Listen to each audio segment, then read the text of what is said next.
Now is Democratic Senator Amy Klobuchar of Minnesota. Senator, thanks for joining us. And thanks, Reverend. As we get started, please share with us your thoughts on the January 6th committee hearings this week. Let's start there.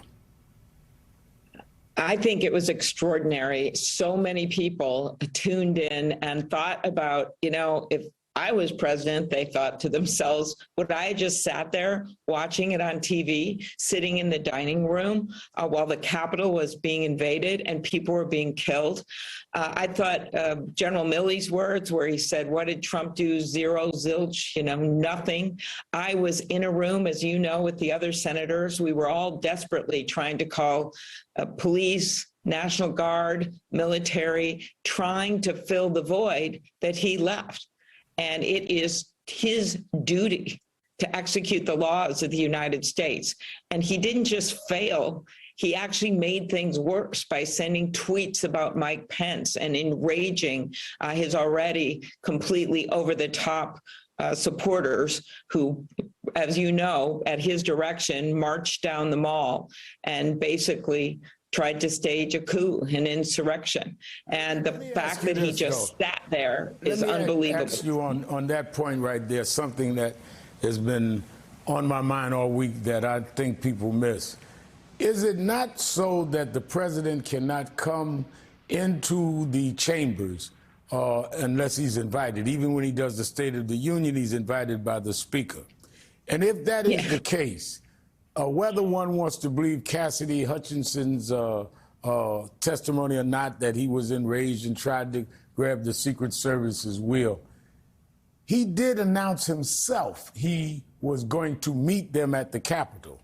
So if he was not invited to the Capitol by the Speaker or anyone, what was he going to do?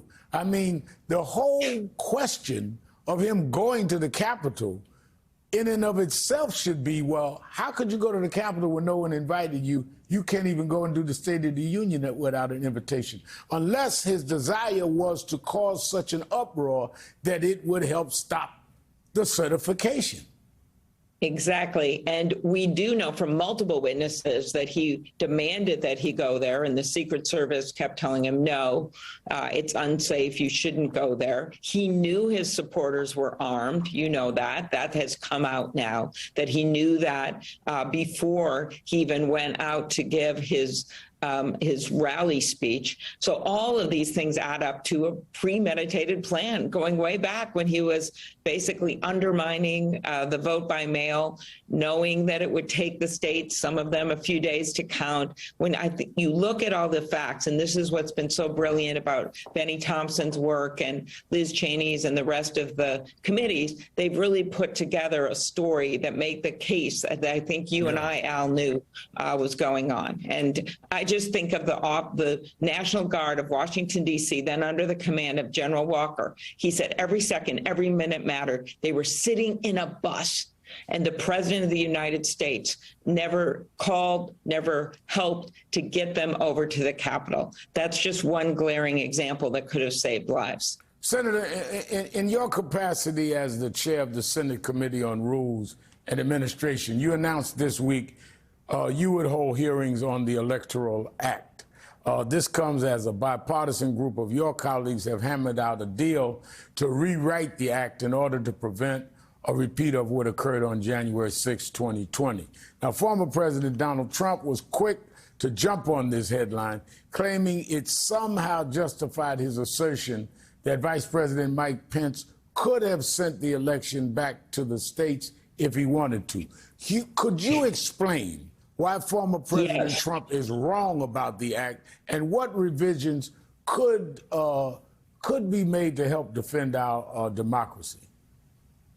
He's completely wrong about the act. At the time, Mike Pence made it clear, as has every vice president, they don't have that power. It's a ceremonial role. But of course, in these revisions to the bill, we can always clarify it. But that part of it isn't necessary, but it's always a good idea. What is necessary is to make very, very clear that it's not just one senator and one House member that can object to an electoral college outcome.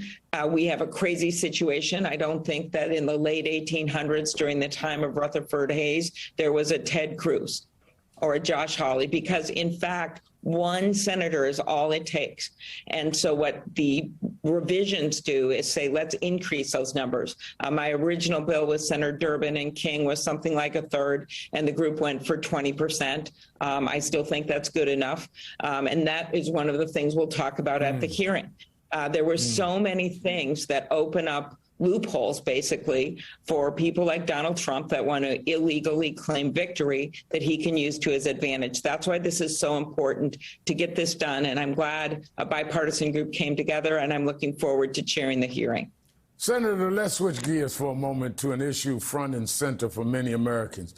This week, you held a virtual press conference where you urged your colleagues to pass legislation that would lower the cost of prescription drugs by empowering Medicare to negotiate prices. Are you confident Congress can take action on this before the end of the summer and before voters head to the polls in the midterms? I am, Al, and that's because the need has become even clearer. And all you have to do is see on TV the ads at Pharma is running against this proposal. What happened years and years ago is that the pharmaceutical companies got written into a law, a ban on negotiating less expensive drugs. The result, despite the fact that our taxpayers are the ones that are footing the bill for research, we pay the highest of any industrialized nation for our prescription drugs. We are paying 250% more for simple, straightforward drugs like Lyrica and Symbicort. We see Canada having much less expensive prescription drugs right over the border. And that's why this negotiation, supported by AARP, is going to make such a big difference in bringing down the cost of drugs. We're also working to reduce the insulin costs. I think we're going to be able to pass a bill on that, and putting a cap on what Medicare recipients have to pay for drugs. This is a big deal. And it's related to what we talked about earlier, because the way you build trust with the country, you get to the bottom of all of the things that have been happening to try to tear apart our democracy. But you also build trust by getting things done. That's what President Biden did with a group of senators on the infrastructure bill. That's what we're going to do on this pharmaceutical bill. That's what we're doing with the semiconductor bill that's going to pass and be signed into law by President Biden. I actually think there's a lot of really exciting things going on right now that are going to tackle what is number one on Americans' minds, bringing down their costs. Now, before we run out of time, I want to quickly get your personal thoughts about the latest legal development in the death of George Floyd. You're the senator, one of the two in that state. On Thursday, a federal judge sentenced former Minneapolis officer Nathan Lane to 2.5 years in prison for violating Floyd's civil rights. Officer Lane held Floyd's legs as Officer Derek Chauvin pinned his neck to the ground for nearly 9.5 minutes. Now, 2 other officers are waiting sentences for their own civil rights conviction. I know you were close. We worked a lot around this case. What are your thoughts on this? Well, I think this news got lost, and I'm so glad you're asking about it, because Derek Chauvin got convicted, as you know, for murder. And that was a big deal. It was a road to redemption, and we're not there yet. I don't think you can have complete justice till we pass Cory Booker's bill on police reform. I don't think we can have complete justice till we complete the pattern and practice investigation in the Minneapolis police. But you know, Al, you've been out to Minnesota so much, how important that verdict was. Then secondly, a federal case was brought against the 3 other officers, right, and they were all convicted by a federal jury, as you point out with one of the sentences, of not aiding in stopping the murder, not stepping in and saving George Floyd's life. That's a big deal because those verdicts don't usually come around easy. I'm not an expert on what the sentence should be. I would most likely have gone with what the prosecution wanted here. But the point is, the conviction itself is very, very important. No, I think the conviction is important. I would have liked to have seen more time, but I also, in balance, see it's more time than we ever got in a long time. We just got to keep going. Thank you, Senator Amy Klobuchar. Let's talk more about midterms right now. Joining me